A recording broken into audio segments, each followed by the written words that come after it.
일본이 반도체 핵심 소재 세 가지 가운데 말씀을 드렸습니다만 딱 한 개만 수출 허가했습니다. 3개월 이상 걸릴 것을 봤는데 갑작스럽게 마음을 바꾼 일본의 속내 무엇인지 좀 궁금해집니다. 그런가 하면은 한국 경제 불확실성이 커지면서 정부의 경제정책 재점검이 필요하다. 이런 얘기들이 많이 나오고 있는데 과연 집권 여당에서는 우리 현재 경제 상황 어떻게 파악하고 또 대응책 어떻게 마련하고 있을까요? 이런 부분 민주당의 확실한 경제통일이십니다. 이원욱 민주당 원내 수석 부대표 연결해서 이야기 나눠보겠습니다. 의원님 나와 계십니까? 네, 안녕하세요. 네, 반갑습니다. 네. 요즘 친일, 반일, 민족, 독립, 애국 이런 얘기 많은데요. 그래도 가장 중요한 게 이 경제 아니겠습니까? 네, 네. 네. 그래서 의원님께서는 이미 언론에 보도된 바와 같이 주 52시간에 대한 근로기준법 개정안 이걸 발의를 하신다는 그런 보도가 나와서 상당히 화제가 됐었는데 의원님 어떻습니까? 훅 들어가는 질문에 좀 죄송스럽긴 합니다만 이 한일 갈등이 계속되면서 중소기업이라든가 기업들의 애로가 굉장히 커지고 있는데 이 정도쯤 되면은 경제가 심각한 상황이 될 수도 있다. 그래서 지금 정부의 정책, 경제 정책 기조가 어느 정도 좀 변해야 되지 않느냐 이런 얘기들이 많이 나오고 있습니다. 의원님 생각은 좀 어떻습니까?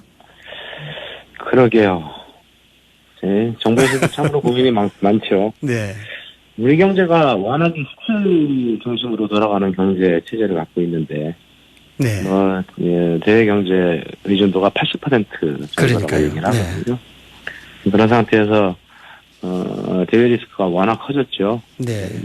미중 무역 갈등은 점점 심해지고 있고, 그리고 거기다가 일본의 수출 규제 이런 것들이 나오면서 굉장히 경제에 악신호가 굉장히 많아지고 있는 네. 그런 상태에서 실제로 정부의 대외적 경제 정책의 일부 수정되고 있는 것을 보여줬죠. 지난번 최근 그렇죠. 최저임금입니다. 네. 수정이 약간 됐죠. 예, 최저임금이 2.9% 인상하면서 약간씩 보여줬는데 경제 화랑기에 쓸 수 있는 정책과 경제가 불황기에 쓸 수 있는 정책에는 당연히 차이가 있었을 뿐이었고요. 네. 그래서 제가 이제 고민한 것 중에 하나가 52시간을 조금 더 유예해야 되는 거 아니냐. 이런 이제 법안을 준비하고 있는 것도 경제 리스크가 워낙 커졌기 때문에 네. 생각하게 된 이유입니다.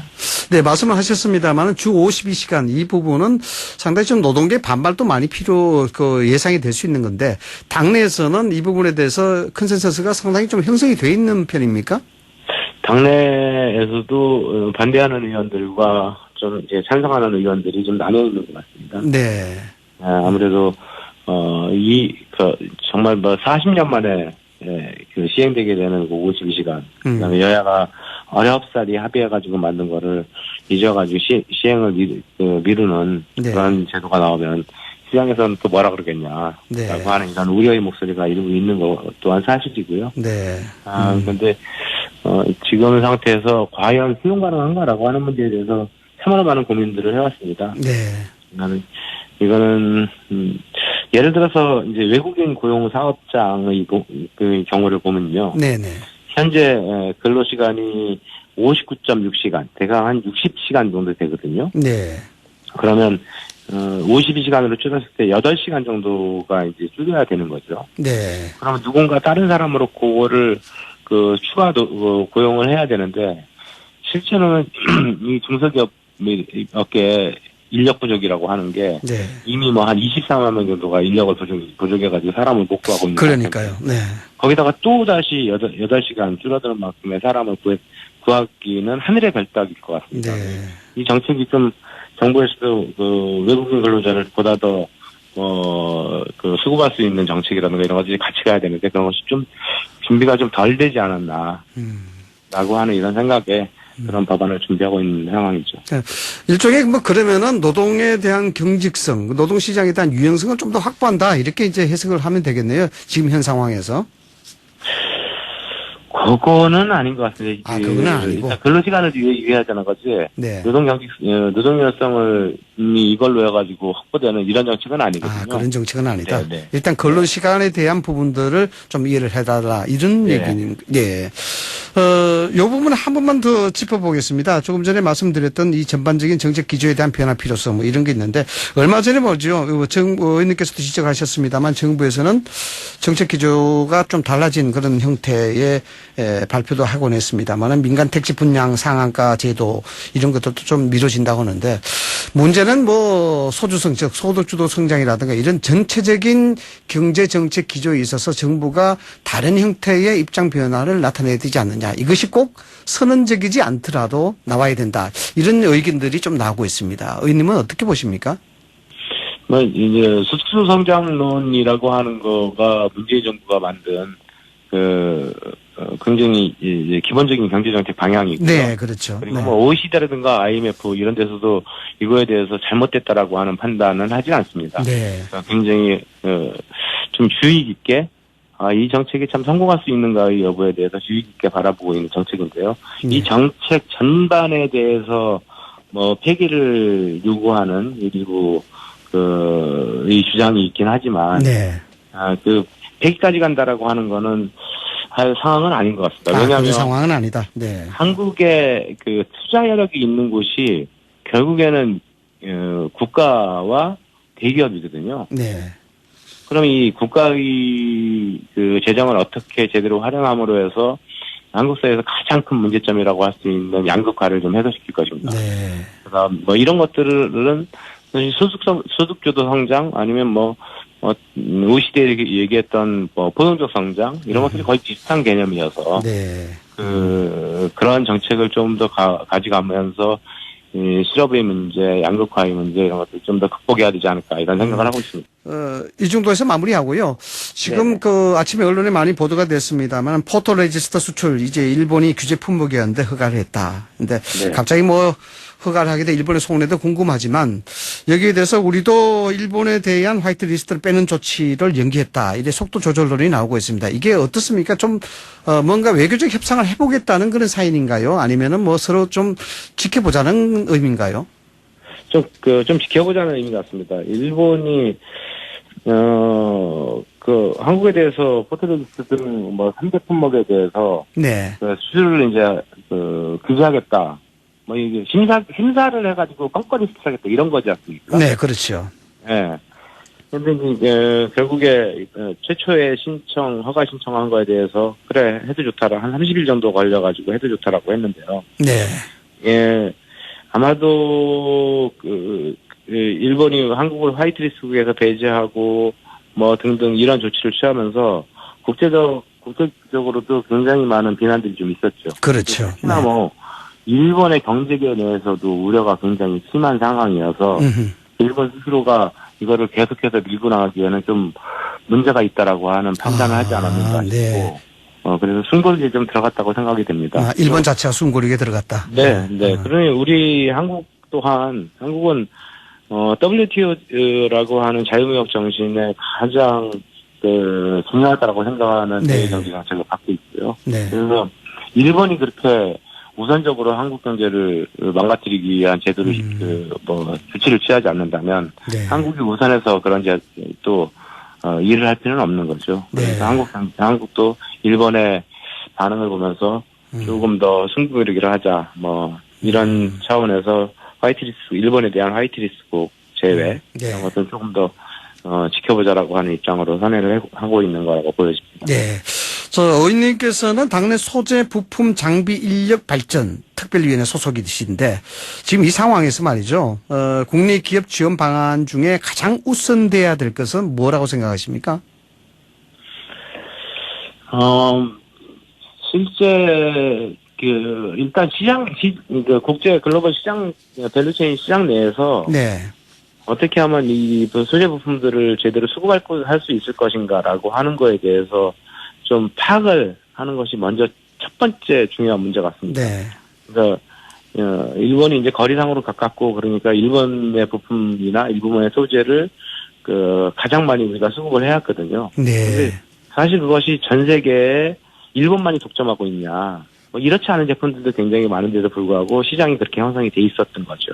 그래서 유럽이라든가 다른 나라에서 생산하고 있는 그런 소재나 부품에 대해서도 새로운 대체제를 찾을 수 있을 것인가, 어떻게 찾아낼 것인가라고 하는 거를 같이 고려하고, 네, 이번 기회가 한국의 기술 자립의 기회로 좀 만들어져야 되지 않는가. 기술 자립. 라고 하는 생각입니다. 네. 그리고 우리가 수출로 먹고 사는 나라인데. 그렇죠. 네.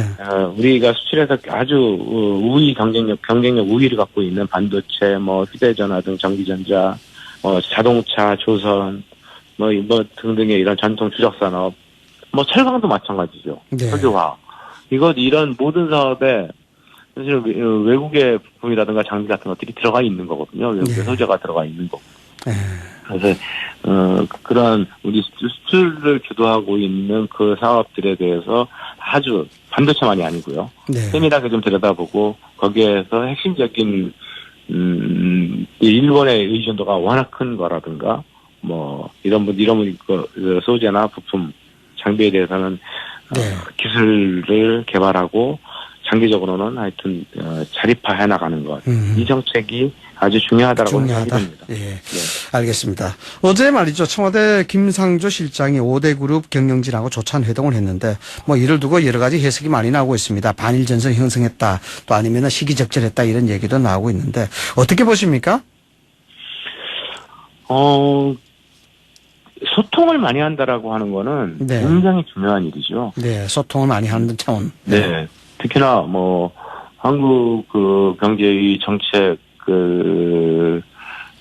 탑이라고 할 수 있는 정책실장, 네. 청와대 정책실장이 대기업만이 아니고 중소기업 등등 노동도 이제는 더 이상 노동의 문제만이 아니고 경제의 문제거든요. 네. 이런 그룹들과 아주 다양하게 소통을 하는 것은 굉장히 중요한 문제고, 그것이 그러면서 현장의 목소리를 귀를 기울이고 그 현장의 목소리를 통한 정책의 입안 굉장히 중요한 문제이기 때문에 만남 자체에 대해서 비난하거나 이럴 일은 전혀 없다고 생각합니다. 만나지 않는 것이 문제죠. 네. 이와 관련해서요, 조금 전에도 말씀을 하셨습니다만은 민주당에서 소재, 부품, 장비 특위 이런 걸 출범하고, 이른바 골든 타임 놓치지 않는 닥터 헬기 되겠다, 이렇게 이야기를 하고 있는 그런 상황인데, 결국 이게 당장 기업에 도움이 되는, 당장 기업을 활성화시키는 그런 건 아니다. 이런 그런 시선도 좀 있습니다. 물론 아무것도 없는 상태에서 소재를 만들고 그다음에 R&D 하고 그거를 양산하고 이러려면 몇 년씩 걸리는 제품이 있겠죠. 근데 이미 우리가 기술을 갖고 있고, 그리고 기술 개발이 끝났는데도 불구하고 양산 체제를 갖추지 못해서, 아니면 이미 양산 허가를 냈는데도 불구하고 그것이 승인이 안 나와가지고 공장을 짓고 있지 못하는 곳. 네.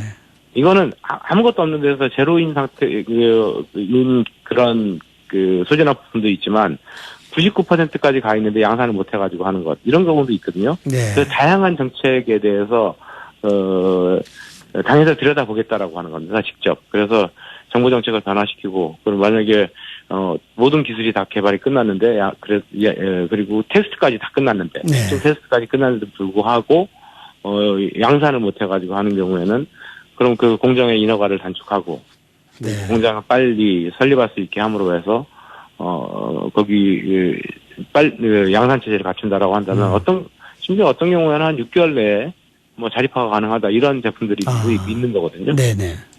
그래서 실효성 없다고 보기에는 좀 과한 평가가 아닌가 싶습니다. 실효성이 없다고 보기에는 과한 평가다. 네. 자, 마지막으로 하나만 더 질문드리겠습니다. 네. 한국당 황교안 대표가요, 소득주도 성장은 멍청한 이론이다, 이러면서 대안으로 민부론을 제안을 했습니다. 민부론은 작은 정부가 친시장 중심이다고 알려지고 있는데, 이게 현 시점에서 적절한지, 또 어떻게 평가하시는지 말씀 좀 해주시죠. 그러게요. 민부론이라고 하는 거에 대해서 아직 말씀만 있었지, 그것을 정식으로 좀 이론적 체계를 갖춰가지고 낸 용어가 아니어서. 네. 저도 사실은 잘 모르겠습니다. 왜냐면, 국민이 부강하게 만든다라고 하는 거는 굉장히 좋은 일이죠. 네. 그거에 대해서 누가 반대하겠습니까? 소득주도 성장이라고 하는 것도 국민을 어떻게 하면 부강하게 만들 것인가, 양극화를 해소시킬 것인가라고 하는 문제로부터 출발을 한 거거든요. 네. 그거에 대해서 제가 지금 민부론을 네. 민부론을 평가하기에는 너무나 자료도 없고 네. 지식도 없고 네. 아직은 힘든데 다만 소득주도 성장이라고 하는 그러한 도구마, 용어적 도구마. 네. 여보세요? 용어적 네. 도구마에 갇힐 필요는 없다. 이거는 이미 OECD라든가에서도 포용적 성장이라고 하는 용어와 거의 비슷한 것이기 때문에 그것이 포용적 성장의 한국형 버전이 소득주도 성장이라고 보시면 되고요. 예. 그래서 용어적 도구마에 갇힐 필요 없이 어떻게 하면 한국 경제의 양극화를 해소하면서 성장과 발전을 시킬 것인가라고 하는 거를 여야가 이제 좀 그런 용어적 논쟁을 하기보다는 실제적으로 같이 깊이 고민하면서 네. 한국 사회의 어려운 문제들을 같이 해결해 나갔으면 하는 바람입니다. 네, 알겠습니다. 네, 지금까지 민주당 이원욱 원내수석 부대표와 이야기 나눠봤습니다.